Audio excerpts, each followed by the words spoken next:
मेरे प्यारे प्यारे बच्चों, आप सब मुझसे नाराज हैं, मैं जानता हूँ। सर पिछले 15 दिन में एक भी लेक्चर नहीं सर, ये क्या तरीका है? मतलब सर हम क्या करें सर? सर हमारा क्या होगा? एग्जाम्स कब होंगी? होंगी नहीं होंगी? मास प्रमोशन होगा? अनगिनत सवाल है बेटा आप सब, अनगिनत। बेइंतहा गुस्सा है, फ्रस्ट्रेशन है। जी में आता होगा कि ये जो एजुकेशन मिनिस्टर है भूपेंद्र सिंह, उसको जो है मार दूं।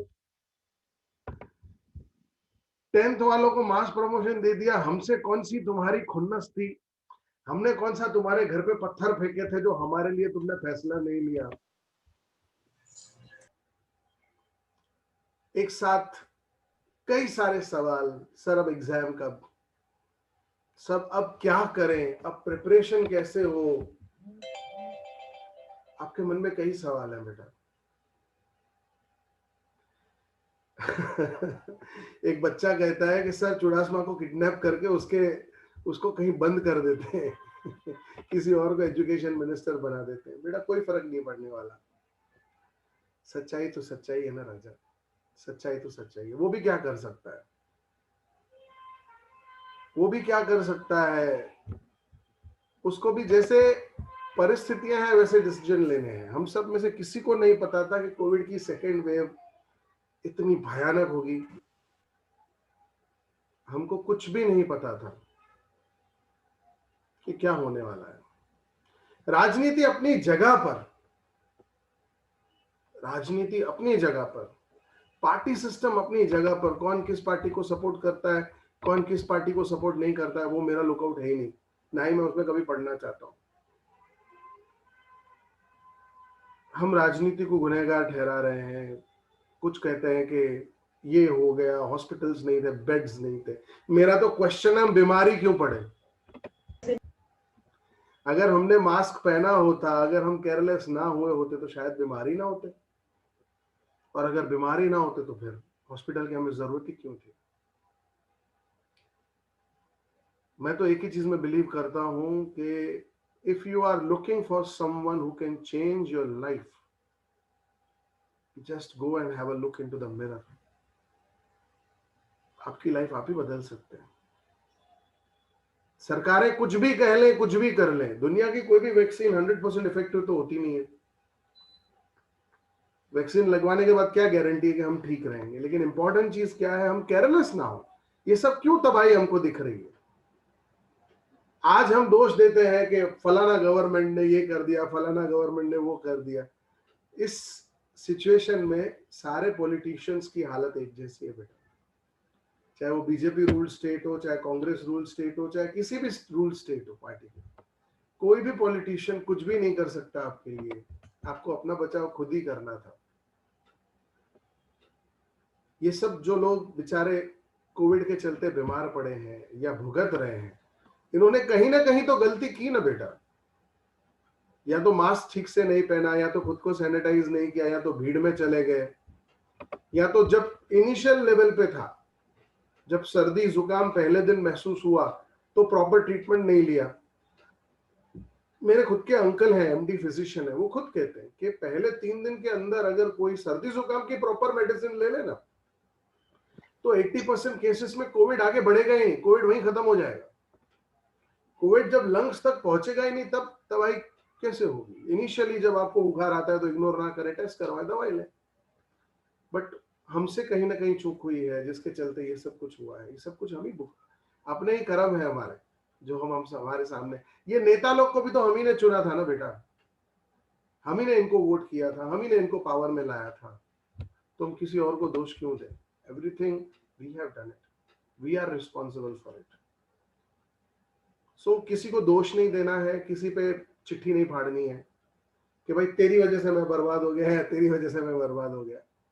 जो भी किया धरा है हमारा है, और अब रोने से कोई फायदा नहीं है। अब बात यही है कि इस मुसीबत से निकला कैसे जाए, इस समस्या का हल क्या, आगे का रास्ता क्या, आगे की तैयारी कैसे। आखिरकार कब होंगे एग्जाम्स? और अगर होंगे भी तो किस पैटर्न पे होंगे मुझे नहीं पता। मुझे नहीं पता, सुनने में ढेरों चीजें मिल रही हैं, लेकिन गुजराती में कहावत है लखेलू वंचाय। जब वो एक पीडीएफ बना के हमारे पास भेजेंगे ना, आपके साथ शेयर करूंगा मैं कि वो लोग एमसीक्यू पैटर्न लेने वाले हैं या एक दिन में 3 शिफ्ट में पेपर। ये भी चीज सुनी है मैंने, बहुत गजब का आइडिया आया था एक जगह से कि सर ऐसा सुनने को मिल रहा है कि एक दिन में 3 शिफ्ट में पेपर होगा, 3 अलग अलग पेपर होंगे ए बी सी, और वो हमको देने पड़ेंगे।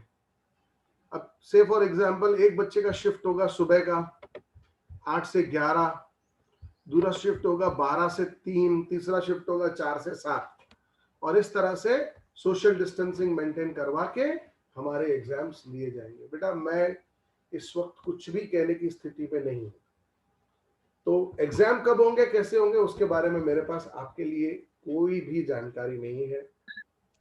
लेकिन हाँ, अब प्रिपेयर कैसे करना है, आगे का रास्ता कैसे तय करना है, उसके लिए कुछ जानकारी मैं आप सबके लिए लाया हूं। बेटा क्योंकि अब हमारे पास कोई क्लैरिटी नहीं है तो हम एक वैरायटी पे फोकस करने जा रहे हैं। मैंने अपनी तरफ से थोड़ा काम शुरू किया है, और थोड़ा काम ये शुरू किया है कि मैं हर पैटर्न पे पेपर रेडी करने की कोशिश में, हर पैटर्न पे। मतलब मैं एमसीक्यू पैटर्न पे भी आपका एक 2 पेपर का सेट बना रहा हूं, जिसमें 2 पेपर होंगे प्योर एमसीक्यू में, जिसमें मैंने राइटिंग स्किल्स को कॉम्प्रिहेंशंस के थ्रू कवर करने की कोशिश की है। क्योंकि आप जानते हैं राइटिंग स्किल्स, अब अगर एमसीक्यू पेपर हुआ तो कुछ नहीं हो पाएगा। तो पूरा का पूरा अगर 100 मार्क्स का एमसीक्यू है तो टेक्सचुअल एमसीक्यूज, ग्रामर एमसीक्यूज और राइटिंग स्किल्स के लिए मैंने इस्तेमाल किया है कॉम्प्रिहेंशंस का। दूसरी तरफ 2 पेपर बना रहा हूं प्योर सब्जेक्टिव कॉन्सेप्ट पे, जिसमें पूरा का पूरा आपका नॉर्मल पेपर, और तीसरा पेपर बना रहा हूं 50-50 पे, यानी 50 मार्क के एमसीक्यू और 50 मार्क का सब्जेक्टिव। ये सब काम मेरा इस वीक खत्म होने की तैयारी है। जैसे हो जाएगा आप सबको मैं भेजूंगा।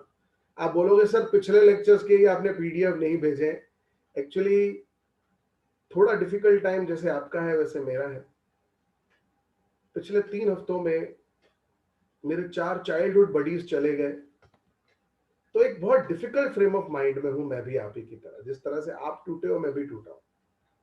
आपका कोई क्लासमेट जिसके साथ आपने पूरा बचपन बिताया, जवानी बिताई है, वो 34-35 साल की उम्र में चला जाए, ये बहुत डरावना अनुभव होता है।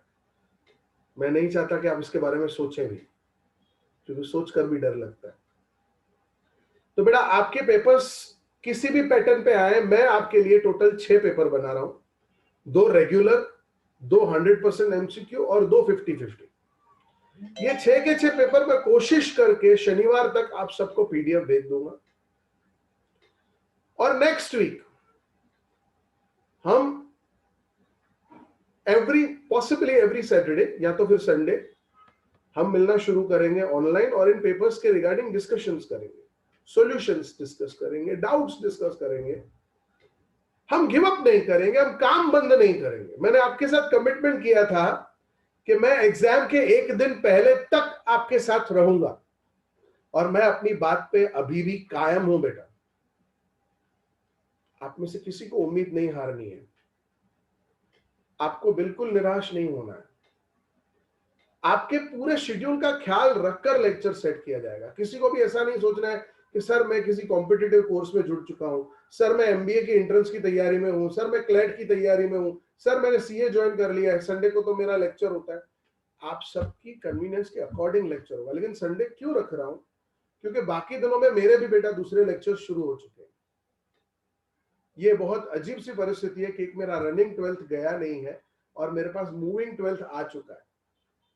तो थोड़ा मेरा भी शेड्यूल बिजी है, लेकिन मैं आपके साथ पूरी तरह से जुड़ा हूं।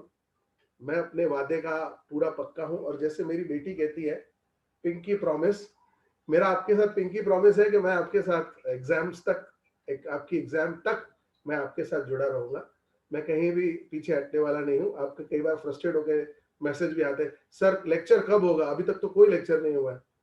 मैं खुद वेट कर रहा था कि गवर्नमेंट की तरफ से कोई इंस्ट्रक्शंस, कोई क्लैरिटी आए, लेकिन नहीं आई है, तो हम हाथ पे हाथ धरे नहीं बैठेंगे।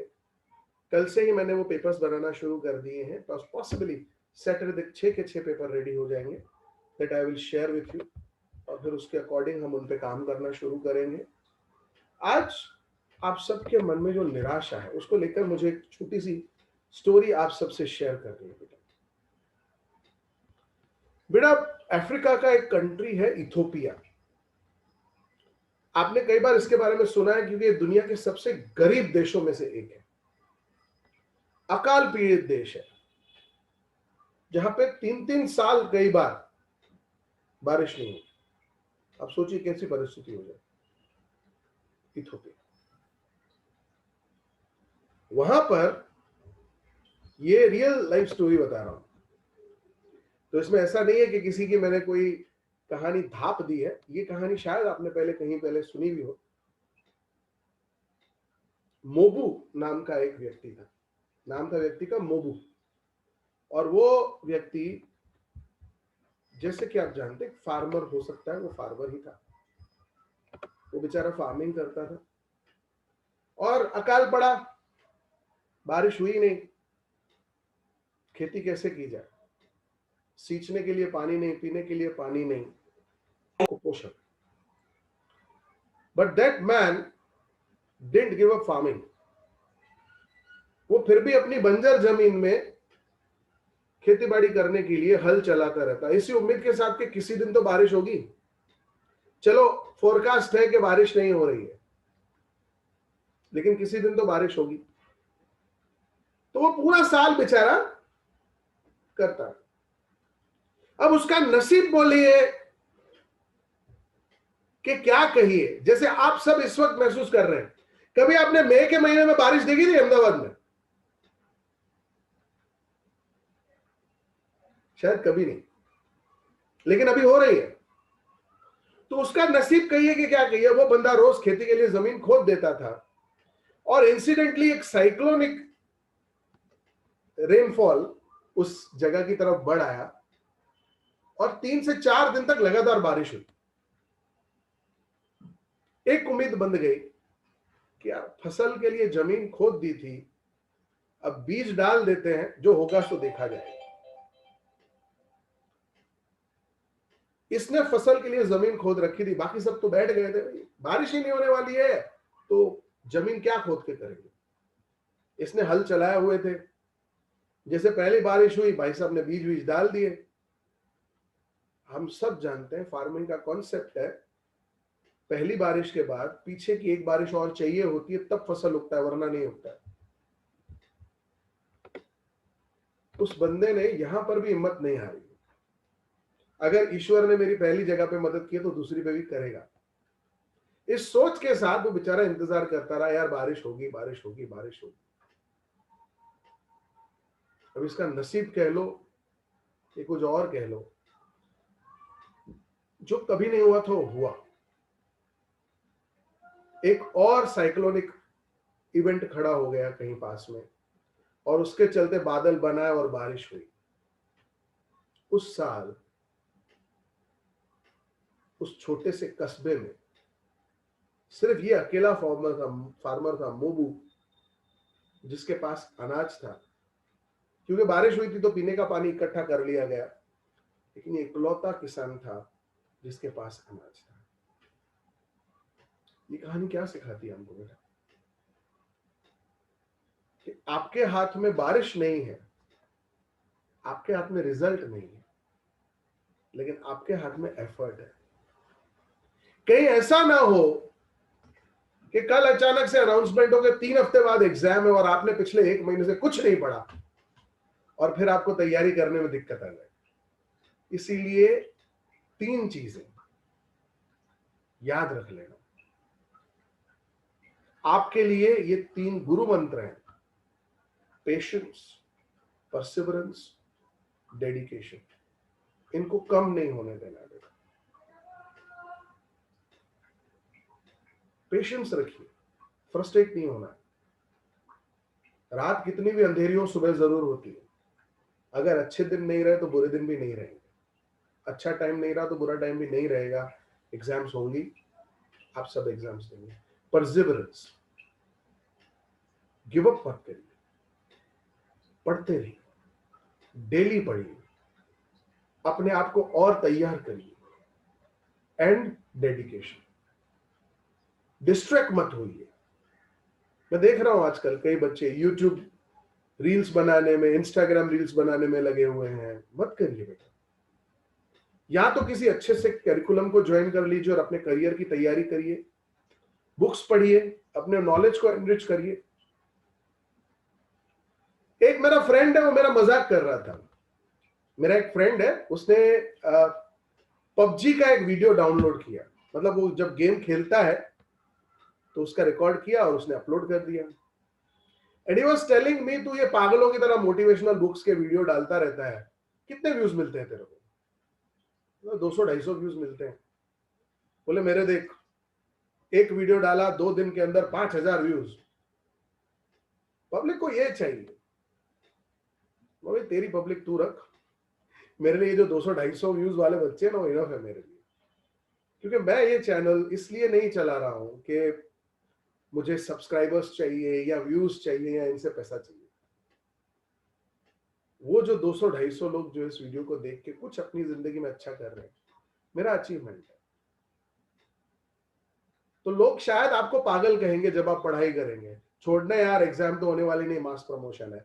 लेकिन जब 1 जून के दिन, से फॉर एग्जाम्पल, मुझे नहीं पता है, कल ऐसा बोल मत देना सर आपको पहले से पता था, लेकिन सपोज 1 जून के दिन अनाउंसमेंट आता है कि 21 जून से एग्जाम हो रही है, 3 हफ्ते बाद एग्जाम हो रही है, तब तुम में से किसी को यह रिग्रेट नहीं होना चाहिए कि यार अब सिर्फ 3 हफ्ते, अब मैं क्या करूं। तुम्हारे दिमाग में यही होना चाहिए कि हमको तो पहले से पता था ऐसा होगा, तो हमने तो तैयारी शुरू कर दी थी। पूरे साल की मेहनत को पानी में मत जाने देना मेरे बच्चों। टाइम बुरा है, टाइम खराब है, लेकिन तुम थोड़ी बुरे हो, तुम थोड़ी खराब हो। और मेरा ये यकीन है कि अच्छे लोगों के साथ हमेशा अच्छा ही होता है। अपनी मेहनत पे बने रहो, अपने हार्डवर्क पे बने रहो, कांस्टेंट काम करो, कभी गिव अप मत मारो। आप सब लोग बोर्ड एग्जाम्स में जोरदार रिजल्ट लाओगे अगर मेहनत करते रहोगे। तो कुछ भी हो सकता है, पासिंग मार्क्स को घटा के 20 कर दिया जा सकता है ताकि सब पास हो जाए। जैसे मैंने बताया कि 3 टाइप के पेपर की पॉसिबिलिटी है, 100% एमसीक्यू, 50% एमसीक्यू, 100% सब्जेक्टिव। हम हर तरह के पेपर की तैयारी करेंगे, लेकिन गिव अप नहीं मारेंगे, हम पीछे नहीं हटेंगे, हम मेहनत करेंगे और रिजल्ट लाएंगे। तो में से किसी को भी ऐसा लगता हो ना कि यार हिम्मत टूट रही है, सब्र जा रहा है, मुझे फोन कर लिया करो, मैं बात करूंगा आपसे। लेकिन कभी भी निराश नहीं होना मेरे बच्चे। याद रखना बेटा कि वक्त बुरा है, लेकिन तुम बुरे नहीं हो, तुम अच्छे हो और तुम जीतोगे। मेरा पूरा भरोसा है कि मेरा हर बच्चा चैंपियन बनके बोर्ड एग्जाम में निकलेगा। क्योंकि सोने के ऊपर जितनी ज्यादा गर्मी पड़ती है, जितनी ज्यादा चोट लगती है, वो उतना ज्यादा प्योर होता जाता है, उतना ज्यादा निखरता चला जाता है। बेटा निराश बिल्कुल नहीं होना किसी भी चीज में। ये फ्रस्ट्रेशन, ये जो लंबे लंबे ब्रेक आते हैं 15-15 दिन के, उनको ब्रेक्स को अब हम बंद कर रहे हैं। जैसे मैंने आपको कहा कि अब तक हम वेट कर रहे थे कि बोर्ड क्या डिसीजन देता है, अब हम बोर्ड के डिसीजन का भी वेट नहीं कर रहे। मैं अपने सब्जेक्ट के लिए आपसे कमिटेड हूं। हर हफ्ते हम एक लेक्चर के लिए मिलेंगे, आपके लिए आपके पास मटेरियल है। और डाउट्स के लिए तो मैंने कभी आप लोगों को मना किया ही नहीं। आप लोगों को अगर पढ़ाई करते हुए डाउट्स निकलते हैं, send me a message, give me a call, I am always there for you my children. अगर दिल में थोड़ा सा भी फ्रस्ट्रेशन है, गुस्सा है, तो गुस्से का इस्तेमाल करना सीखो। उस गुस्से को पेपर पे निकालो, इतना अच्छा लिखो कि सामने वाले मजबूर हो जाए तुम्हें ग्रेड्स देने के लिए, तुम्हें रैंक देने के लिए। ये मौका है आपके लिए चैंपियन बनने का। अपनी सबसे बुरी हार को सबसे बड़ी जीत में कन्वर्ट करने का। तो वो बच्चे जिन्होंने अभी तक नहीं किया है तैयारी, अब कर लो, लग जाओ काम पे, करो धनाधन मेहनत, शुरू करो काम, टेक्स्ट बुक अच्छे से रीड करो, ग्रामर के एग्जाम्पल सॉल्व करो, लग जाओ, भिड़ जाओ, अपने आप को स्टेडीली कॉन्स्टेंटली इस चीज पे लगा के रखो कि नहीं, अगर एग्जाम है तो मुझे देना है। हम में से कोई भी ऐसा नहीं बोलेगा कि भगवान मास प्रमोशन हो जाए, नहीं, वो हम सबके साथ नाइंसाफी होगी। पूरे साल मेहनत की है हमने, और कोई 40% वाला मेरी 80% वाले की जगह ले जाए, मुझसे बर्दाश्त नहीं होगा। मुझे मेरा 85% मेरी मार्कशीट पे चाहिए, मुझे मेरा 90% मेरी मार्कशीट पे चाहिए।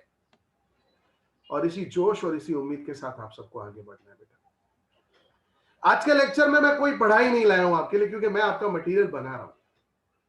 इसके पहले आपको बहुत सारा मटेरियल दे चुका हूं, तो फिलहाल उस मटेरियल में से प्रिपरेशन करिए। और आने वाले दिनों में, जैसे मैंने कहा, आपके लिए मैं 6 पेपर ला रहा हूं, 2 पेपर हर चीज के लिए, ठीक है। ऐसे एक्सक्यूज मुझे बिल्कुल मत देना कि सर मूड नहीं आ रहा है, ये नहीं हो रहा है, वो नहीं हो रहा है। हम हॉलीडे पे नहीं है बेटा कि मेरा मूड नहीं आ रहा है। तुम्हारे साथ जो बुरा हो रहा है वो सबके साथ हो रहा है। आप जस्ट इमेजिन करो, कोई बच्चा है जिसके परिवार में किसी की डेथ हो गई, उसने किसी अपने को खो दिया, क्या बोर्ड उसे एक्सक्यूज देगा कि तेरी फैमिली में तेरे पापा की, तेरे मम्मी की या किसी रिलेटिव की डेथ हो गई थी, इस वजह से तू अच्छे से नहीं पढ़ पाया, तो तुझे हम पास कर देते हैं, या तेरा मूड नहीं है? ये एक्सक्यूजेस हमें नहीं मिलने वाले हैं। अगर वो किसान हल चलाना बंद करके बैठ जाता तो क्या उसको अनाज मिलता? नहीं मिलता बेटा। हम सबको एक्सक्यूजेस से दूर हो जाना है, पढ़ाई करनी है। ऐसा मान के चलो कि बोर्ड ने तुमको एक मौका दिया है अपने रिजल्ट को इंप्रूव करने का। तुम्हें बोला जा रहा है कि 1 महीना और दिया तुमको, करो प्रिपेयर, कितना अच्छा रिजल्ट ला सकते हो। क्यों इसको नेगेटिव वे में ले रहे हो बेटा? ये तुम्हारे पास इंप्रूव करने का, चमकने का, आगे बढ़ने का मौका है मेरे बच्चों। नेगेटिव थिंकिंग से उठ जाओ। मैं जानता हूं इस वक्त सबसे भयानक शब्द पॉजिटिव है, लेकिन बीइंग पॉजिटिव के अलावा हमारे पास कुछ है नहीं इस वक्त। मैं अगर ये एक्सक्यूज दूं कि मेरा पढ़ने का मूड नहीं है, तो बोर्ड वाले उसको सुनेंगे क्या? नहीं। उनकी एग्जाम के दिन मेरी तैयारी पूरी होनी चाहिए, बस। तो ये जो बेकार के एक्सक्यूज है कि मेरा पढ़ने का मूड नहीं, इसको डालो एक थैले में और फेंको एक कोने में, और लग जाओ पढ़ाई पे, लग जाओ मेहनत पे।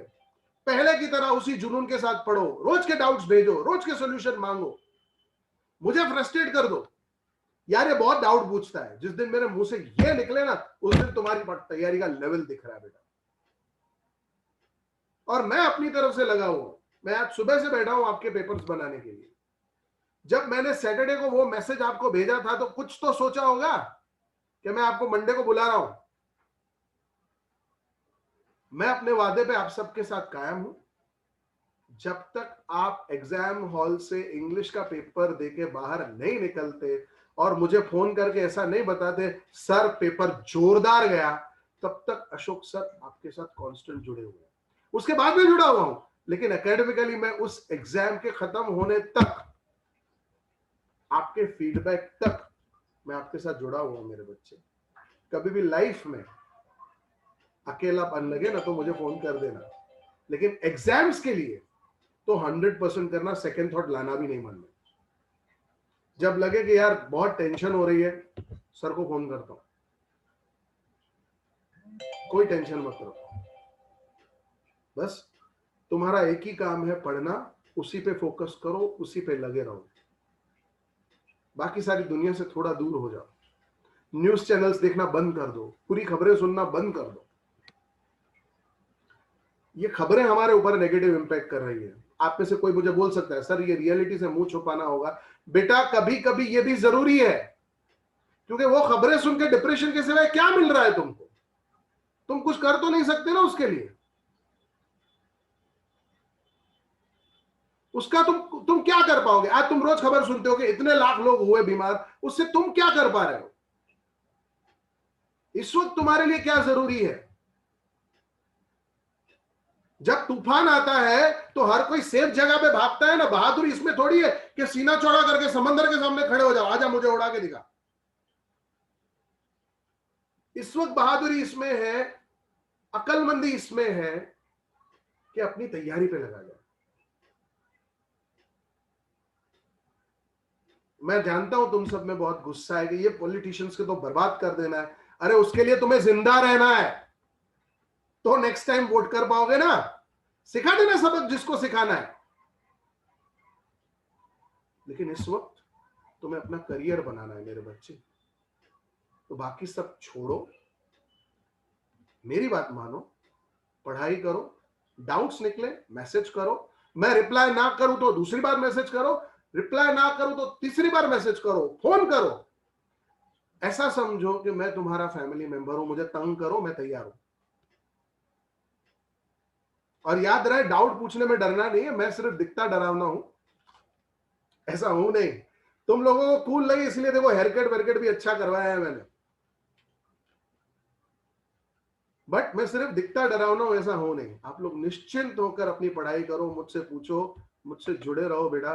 कभी भी लाइफ में टेंशन आए, डरने का नहीं, घबराने का नहीं। 1 महीने बाद जब एग्जाम होगी तो अच्छे से देंगे, लेकिन तैयारी बंद नहीं करनी है बेटा। आप में से किसी को कोई सवाल हो, कुछ पूछना हो तो पूछ सकते हो फटाफट।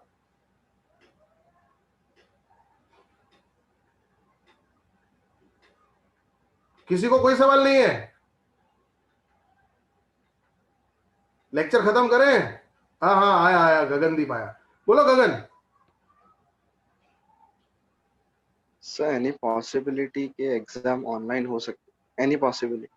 नहीं, मुझे नहीं लगता बेटा, मुझे बिल्कुल नहीं लगता। उसका रीजन है हमारे पास वो इंफ्रास्ट्रक्चर नहीं है।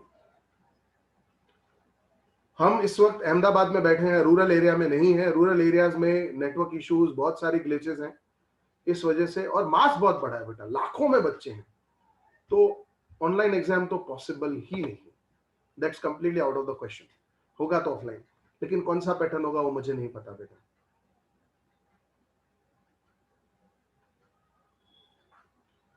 एमसीक्यू की क्यों लेंगे? क्योंकि पेपर जल्दी खत्म होता है विशाल।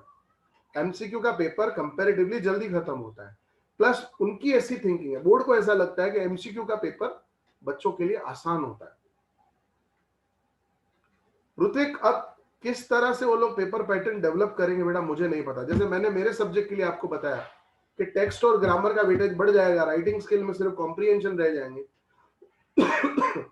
उसी तरह से वो लोग अकाउंट्स में भी कुछ ना कुछ करेंगे। जो भी वो करेंगे वो हमको बताएंगे, हमको उसी तरह से तैयारी करनी है, लेकिन तैयारी तो करनी है राजा, गिव अप नहीं मारना है, रुकना नहीं है।